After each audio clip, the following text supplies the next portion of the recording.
Hello kids, I welcome you all to this new video by Study Basic Education which is on the topic modals.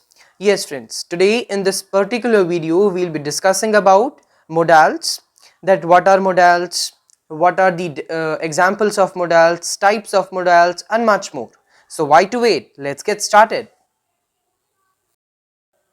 So before starting that main video, so first of all let us discuss the points to discuss in this video कि हम किस किस बारे में आज इस video में बात करने वाले हैं.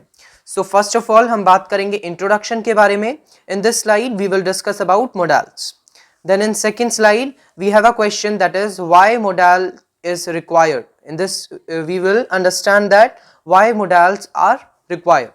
Then uses of all modals, we will discuss this point in up to 10 to 11 slides, and in this we'll learn use of all modals. Then we will have the adequate examples, means adequate means proper examples. उचित examples के साथ हम हर एक modal को समझने वाले हैं. So let's get started. So now we have the introduction of modals. So friends, before starting the introduction, I want to tell you that in English we have 3 accents, right? 3 accents means हम English को 3 तरीके से बोल सकते हैं, ठीक है? एक ही word को 3 तरीके से बोला जा सकता है. First is American accent, British accent and third is Indian accent. जो third है, the third one, ये हम अभी आया है, अभी मतलब ज़्यादा टाइम नहीं हुआ है इसे, ये अभी 2 to 3 years ही हुए होंगे. I am not telling the appropriate, बिल्कुल एग्जैक्ट नहीं मैं बता रहा हूँ, but yes only 2 to 3 years ही हुए हैं ये जो थर्ड एक्सेंट है इंडियन एक्सेंट के लिए. बट जो हमारे पास्ट वाले हैं वो अमेरिकन एंड ब्रिटिश एक्सेंट्स हैं. सो इनमें क्या होता है, जो हम किसी भी एक पर्टिकुलर वर्ड को 3 तरीके से बोलते हैं, राइट? जैसे कि हम मोडाल्स को आप लोगों ने सुना होगा, कुछ पर्सन्स बोलते हैं मोडाल्स, कुछ बोलते हैं मोडाल्स और कुछ बोलते हैं मॉडल्स, राइट? सो ये 3 प्रोनाउंसिएशंस हैं जो कि तीनों ही राइट हैं. सो आप लोग इस चीज की टेंशन मत लीजिएगा कि अगर आप मानते हैं ये मोडाल्स है तो आप मोडाल्स बोलिए. I am using the word modals, fine. So let's get started with the introduction. That is, in English we have 13 modal verbs. We have 13 modal verbs.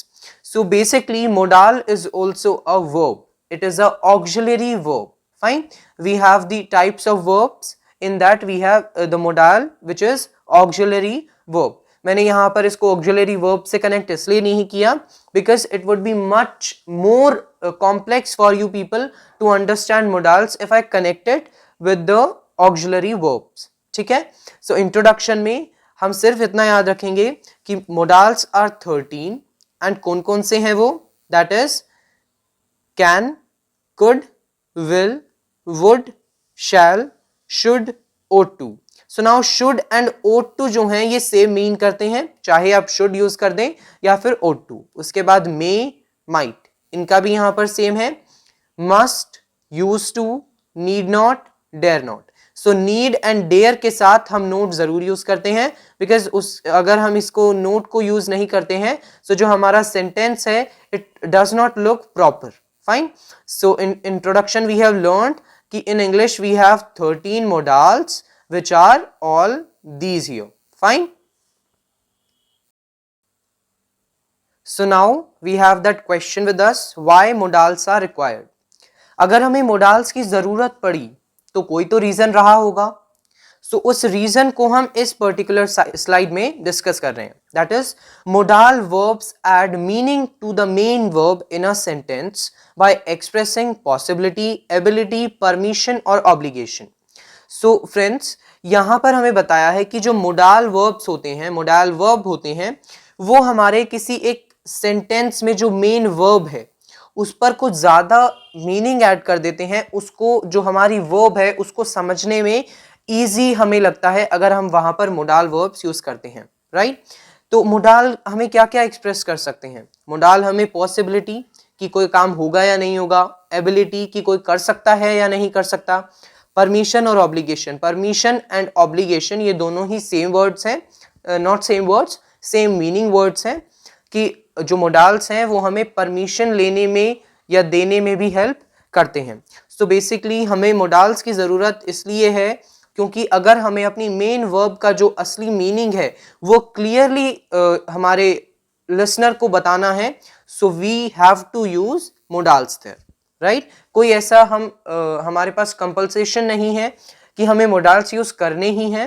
It is our choice कि अगर हमें main verb को sentence में एक अच्छा सा meaning देना है, पॉसिबिलिटी, एबिलिटी, परमिशन या ऑब्लिगेशन दिखाना है, so we use modals there, right? So this is the reason why modals are required. So as an introduction I have told you कि we have 13 modals. So in 13 में से हम आज इस video में कुछ 5 modals के बारे में लर्न करेंगे। जो बाकी के modals होंगे उनको हम नेक्स्ट पार्ट में कवर करेंगे। So इनमें से फर्स्ट modal है can, that is can. So देखते हैं इसका यूज क्या है। Can is most often used to express person or thing's ability to do something. Yes friends, मैंने आपको बताया था कि जो मोडाल्स होते हैं वो एबिलिटी, किसी चीज़ की एबिलिटी दिखाते हैं किसी चीज़ को करने की, ठीक है। सो बेसिकली जो हमारा कैन है उसका मेन यूज़ यही है कि हम उसको यूज़ करते हैं टू शो दी पर्सन्स और things ability to do something. कोई आदमी किसी काम को कर सकता है, वो उसकी एबिलिटी है, तो उसको हम शो करते हैं कैन के साथ। उसके बाद इसका एक और यूज है, that is it is also use to express और ask for permission to do something, to describe the possibility that something can happen. उसके बाद यहाँ पर है जो हमारा कैन मोडाल है, कैन मोडाल जो है वो हम यूज करते हैं परमिशन लेने के लिए और किसी चीज की पॉसिबिलिटी दिखाने के लिए कि कुछ हो सकता है, ठीक है। सो बेसिकली मोडाल्स के जो हैं, मोडाल कैन है जो, उसके 3 यूजेस हैं। Wait for a while, let me clear the screen. उसके 3 यूजेस हैं। फर्स्ट इज कि किसी पर्सन या थिंग की एबिलिटी दिखाने के लिए, सेकंड इज किसी से परमिशन मांगने के लिए, एंड थर्ड इज किसी चीज की पॉसिबिलिटी दिखाने के लिए। सो अब इसके एडिक्वेट एग्जांपल्स देख लेते हैं, जो कि फर्स्ट है I can ride a horse. I can ride a horse. So यहाँ पर कैन यूज हुआ है, एंड यहाँ पर कैन हमने किस वजह से यूज किया है, क्योंकि यहाँ पर हमें अपनी जो पर्सन बोल रहा है इसको, उसकी एबिलिटी दिखानी है कि मैं घोड़े पर राइड कर सकता हूं। सो ये उसकी एबिलिटी हो गई, राइट, उसकी पावर हो गई। इन सिंपल लैंग्वेज अगर हम बोले, सो उसकी एक पावर हो गई। फाइन। सो यहाँ पर हमें पता चला कि जो हमारा कैन है उसे हम यूज करते हैं किसी चीज की एबिलिटी को शो करने के लिए। उसके बाद आता है can I borrow your pen. Can I borrow your pen, क्या मैं आपका पेन बोरो कर सकता हूं। सो मैंने आपको यह भी बताया था कि अगर हम किसी चीज की परमिशन के लिए बात करते हैं तो भी हम कैन का यूज बहुत बार करते हैं, राइट। सो हमें यहाँ पर 2 एग्जाम्पल्स पता चले, एक तो एबिलिटी का और एक परमिशन का, right. So now we have the second modal, that is could. So let us see the use of could. Could is an auxiliary verb, a modal auxiliary verb. We use could to talk about past ability and to make request. So यहाँ पर could के 2 uses हैं जो कि can से बहुत ही मिलते जुलते हैं, which are कि could हम use करते हैं to talk about the past ability and to make request. सो हमने कैन में भी यही पढ़ा था कि एबिलिटी को हम बताने के लिए उसे यूज करते हैं, लेकिन कैन यूज होता है प्रेजेंट एबिलिटी बताने के लिए और कुड जो है वो पास्ट एबिलिटी बताने के लिए। मींस पास्ट एबिलिटीज को अगर एग्जांपल से हम देखें, so I could swim when I was 5 year old. So यहां पर बताया गया है, कुड यूज किया गया है कि मैं स्विम कर सकता था जब मैं 5 साल का था, राइट। सो यहां पर हमें पास्ट एबिलिटी के बारे में पता चला। So we use could in past ability. Then we have to make request. To make request, जो हमारा कुड है वो हम रिक्वेस्ट करने के लिए भी बहुत यूज करते हैं। कुड वाली जो रिक्वेस्ट होती है that is very very means serious. बहुत अच्छे तरीके से अगर आपको रिक्वेस्ट करनी है तो आप कुड का यूज कर सकते हैं, जैसे कि could you tell me where the bank is please. So यहां पर हमें क्या पता चला, एक रिक्वेस्ट की जा रही है कि क्या आप मुझे बता सकते हैं कि बैंक कहां पर है। सो बेसिकली कुड के 2 यूजेस हैं कि आपको किसी पर्सन या थिंग की पास्ट एबिलिटी बताए और to make request. So that is the use of could over here. So now we have the third modal, which is will. So let's see the use of it. Used to express determination and future. So determination means जिम्मेदारी and future everyone knows future is भविष्य, right? So अगर किसी चीज की जिम्मेदारी या future दिखाना है तो वहां पर हम यूज करते हैं will modal का, right? किस तरीके से, इसके एग्जाम्पल से समझते हैं. I will take this duty. सो मैंने आपको बताया एक डिटर्मिनेशन दिखाने के लिए भी हम विल का यूज करते हैं. सो यहां पर वही हुआ है, एक जिम्मेदारी ली गई है कि मैं इस ड्यूटी को लूंगा, पक्का हो गया है कि ये इस ड्यूटी को लेंगे, राइट? उसके बाद नेक्स्ट एग्जांपल है इट विल रेन टुमारो. सो मैंने आपको बताया था हम विल का यूज फ्यूचर बताने के लिए भी करते हैं. सो यहां पर फ्यूचर ही बताया गया है कि कल बारिश होगी, राइट? सो यहां पर हमें पता चला कि विल के जो यूजेस हैं वो दो हैं, which are determination and future. ठीक है. So now we have the fourth modal that is would. So इसका यूज देखते हैं. We use would mainly to express polite request, past habitual action, past tense of will. So हमारे पास would के तीन uses हैं which are polite request, past habitual action and past tense of will. So अगर किसी चीज की polite request करनी है तो वहां पर आप वुड का यूज कर सकते हैं. अगर आपको कोई पास्ट हैबिचुअल एक्शन दिखाना है जो पास्ट में बहुत हैबिट में किया जा रहा था वो दिखाना है तो आप वुड का यूज कर सकते हैं. अगर आपको पास्ट टेंस ऑफ विल दिखाना है, विल जो अभी हमने लास्ट थर्ड मोडाल पढ़ा था, अगर उसका पास्ट टेंस यूज करना है सो हम वहां पर यूज करेंगे वुड, राइट? सो इसके एग्जांपल्स हम देख लेते हैं.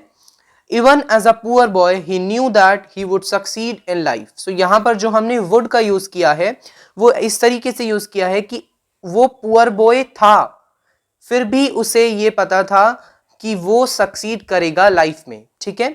सो उसे जो ये बात है कि वो सक्सीड करेगा लाइफ में, पुअर बॉय को उसे ये बात पता थी. ये पास्ट में हुआ है, राइट? ये प्रेजेंट में उसे पता नहीं है, उसे पता थी, राइट? सो इस वे में हमने इसको यूज किया पास्ट टेंस ऑफ विल की तरह. सॉरी यहां पर मिस प्रिंटिंग है, that is it will come will here, right? Then we have the second example which is would you accompany me to the airport. So यहां पर polite request की जाती है. अगर बहुत ही प्यार से आपको रिक्वेस्ट करनी है, जैसे कि इस सेंटेंस में की गई है कि क्या आप मेरे साथ चलेंगे एयरपोर्ट तक, राइट? सो ये बहुत ही पोलाइट रिक्वेस्ट है. उसके बाद है I would dance a lot when I was a kid. So यहाँ पर हमें पास्ट हैबिचुअल एक्शन पता चला है. कब का पास्ट हैबिचुअल एक्शन है? बचपन का. किसी किड के बचपन का हैबिचुअल एक्शन है कि जब मैं बच्चा था तब उस टाइम पे मैं बहुत ज्यादा डांस किया करता था, राइट? सो यहाँ पर पास्ट वाली हमें एक हैबिट के बारे में पता चला. That is why we have used would over here. So now we have the fifth and the last modal of this video, that is shall. That is shall. Shall is a modal verb used to indicate future action. It is used to show determination, future tense and threat. So यहाँ पर shall के कुछ ज्यादा uses हैं which are कि ये future actions को दिखाने के लिए यूज किया जाता है, जिस तरीके से हम will को यूज करते हैं. डिटर्मिनेशन के लिए, जिम्मेदारी दिखाने के लिए. फ्यूचर टेंस में हम इसको यूज करते हैं. और थ्रेट होता है किसी को डराना. थ्रेट इज किसी को डराना, तो वहां पर भी हम शैल का यूज करते हैं. सो इसके एग्जांपल्स हम देख लेते हैं which are I shall never talk to him. मैं उससे कभी भी बात नहीं करूंगा, राइट? सो यहां पर क्या हुआ? डिटर्मिनेशन हो गई. हमने डिटरमाइन कर दिया, जिम्मेदारी ले ली, राइट? कि मैं उससे बात नहीं ही करूंगा. ठीक है. सो शैल का यूज हुआ डिटर्मिनेशन के पर्पज से. उसके बाद है I am afraid Mr Smith shall become our new director.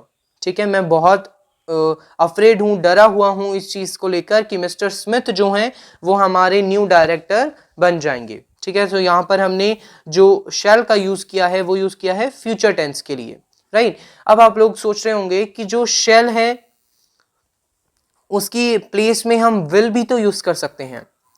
हम यहां पर विल क्यों यूज नहीं कर रहे हैं? Because there is a reason कि जो शेल है, शेल आई और वी, इन दो वर्ड्स के साथ इन प्रोनाउंस के साथ हम शैल का यूज करते हैं, अदरवाइज हम बाकी जगहों पर विल ही यूज करते हैं। अगर हम विल भी यूज कर देते हैं आई और वी के साथ तो भी कोई दिक्कत नहीं है, ये इनफॉर्मल लैंग्वेज में कोई दिक्कत नहीं आती है। लेकिन अगर फॉर्मली देखा जाए तो शैल ही यूज होता है आई या फिर वी के साथ अगर हमें फ्यूचर टेंस दिखाना हो, right. So you, next example है you shall be punished for breaking the rules. यहाँ पर शेल का यूज किया गया है थ्रेट दिखाने के लिए। थ्रेट मैंने आपको बताया, थ्रेट होता है किसी चीज को की वजह से किसी को डराना, ठीक है, या फिर धमकी देना। इसीलिए यहाँ पर बोला गया है कि आपको पनिश कर दिया जाएगा जैसा कि आपने रूल्स तोड़े हैं। सो यहाँ पर किसी को थ्रेटन किया है, फाइन। सो शैल के जो यूज है वो हैं कि फ्यूचर एक्शन को दिखाना, डिटर्मिनेशन, फ्यूचर टेंस और थ्रेट को शो करना, right. So now at the end of the video, I would like to say thanks for watching the video. If you find the video great and helpful for you, so please hit the like button, share the video, comment your comments in the comment box and subscribe to the channel for more such videos. And I'll meet you in part 2 of modals very soon. Thank you.